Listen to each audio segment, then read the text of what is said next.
वक्त आ जाए और ये तुमसे मदद तलब करे तो इसका साथ देना, क्योंकि ये जन्नत के जवानों का सरदार है, मेरा खून है, मेरी औलाद है। लेकिन अफसोस अभी रसूल अल्लाह की रहलत को थोड़ा वक्त ही गुजरा था कि करबला के मैदान में एक तरफ 9 लाख का मजमा था तो दूसरी तरफ वो हुसैन जिसको अल्लाह के रसूल अपने कंधों पे सवार करते थे। इमाम हुसैन अलैहिस्सलाम अपने नाना की उम्मत से बार बार कहते रहे कि क्यों मेरा रास्ता रोका है। ऐ लोगों, पहचानो, मैं तुम्हारे नबी का नवासा हूँ। क्यों 3 दिन से मेरे बच्चों को प्यासा रखा है? क्यों मेरे अजीज व अकारिब को शहीद किया है? बताओ, क्या मैंने रसूल अल्लाह की शरीयत में तरामीम की है? किसी इंसान का हक खाया है? किसी इंसान पे जुल्म किया है? इतने में फौजे यजीद एक आवाज में कहने लगी, ऐ हुसैन, हम सब तुझे तेरे बाबा अली के बुग़्ज़ में कत्ल कर रहे हैं ताकि यजीद हमारी झोलियां दौलत से भर दे।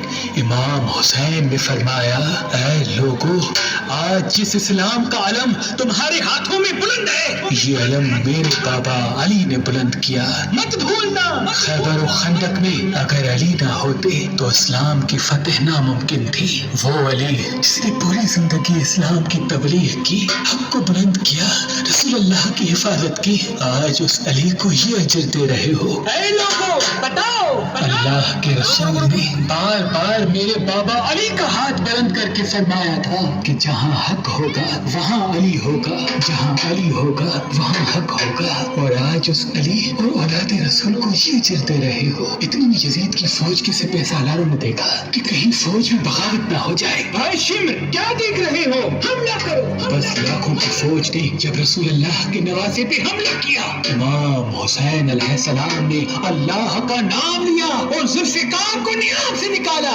तारीख गवाह है, एक तरफ लाखों का मजमा और एक तरफ 3 दिन का भूखा प्यासा हुसैन इब्ने अली।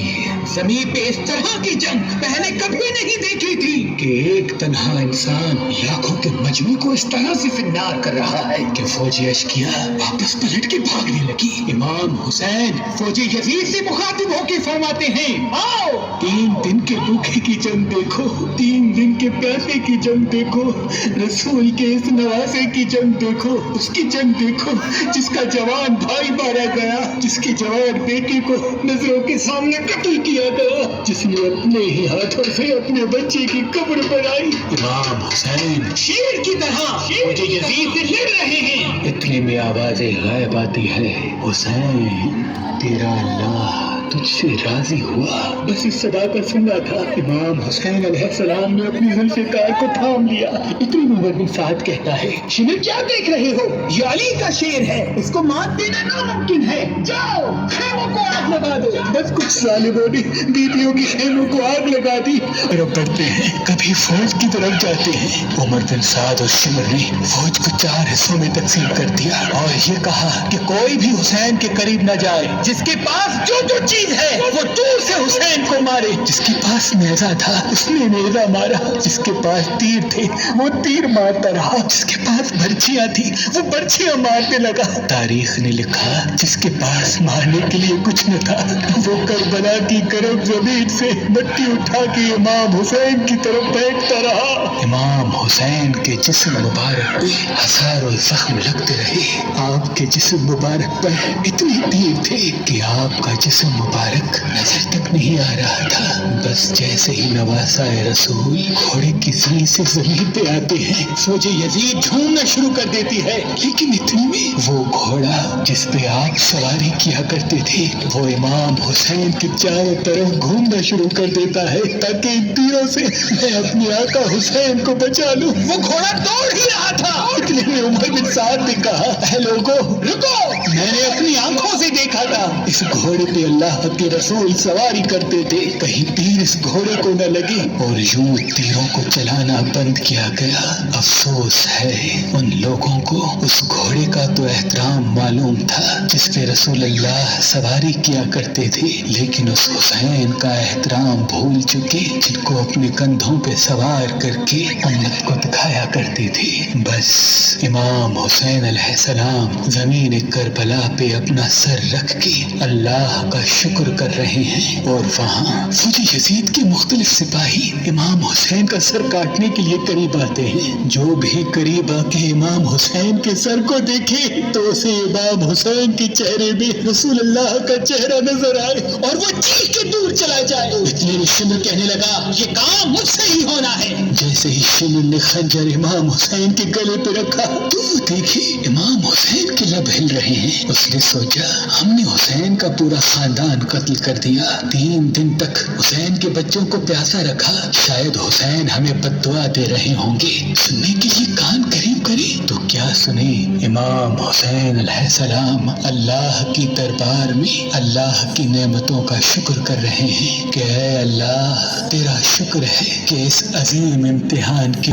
اے شمر، کیا تو نہیں جانتا میں رسول اللہ کا نواسا ہوں، جنت کا سردار ہوں، حق پہ ہوں، بے جرم ہوں؟ شمر نے کہا ہاں مجھے معلوم ہے۔ پھر آپ نے فرمایا تو کیوں قتل کر رہے ہو؟ شمر نے کہا تاکہ یزید میری جھولی دنیاوی دولت سے بھر دے۔ بس یہ کہتے کہتے شمر امام حسین کا گلا کاٹتا رہا اور فوجی یزید مسلسل جھومتی رہی۔ امام حسین کے سر قلم ہونے کے بعد سادات کو لوٹا گیا۔ امام حسین کے سر مبارک کو نوک سنا پہ بلند کر دیا۔ بی بی سکینہ کو تماچے مارنے لگے۔ رسول اللہ کی نوازیوں کے سروں سے چادر کو لوٹ لیا اور امام حسین کے جسم مبارک کی توہین کرنے لگے۔ تاریخ نے لکھا امام حسین کے جسم پر جو جو چیزیں تھیں ان کو لوٹنے لگے۔ اتنے میں ایک شخص امام حسین کے جسم کے قریب آیا۔ امام حسین کے ہاتھ میں ایک انگوٹھی پہنی تھی، اتارنے کی کوشش کی، نہ اتری، وہ انگلی کاٹ کے انگوٹھی لے گیا۔ آپ کے جسم مبارک کو رسیوں سے باندھ کے کربلا کی گرم زمین پہ ادھر سے ادھر پرایا گیا۔ عمر بن سعد نے کہا اے شمر، حسین اور اس کی ساتھیوں کی لاش کا وہ حشر کرتے ہیں کہ رہتی دنیا تک کوئی بھی یزید کے خلاف آواز نہ اٹھائے۔ سب کے جسم سے سروں کو کاٹ لو اور سب کی لاشوں کو پامال کر دو۔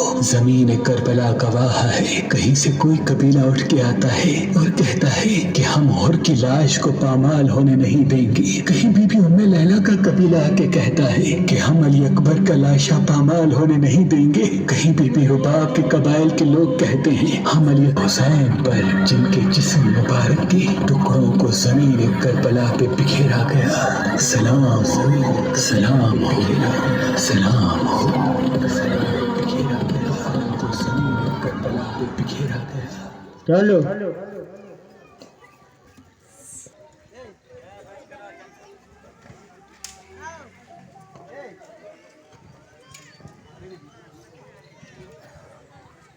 یہ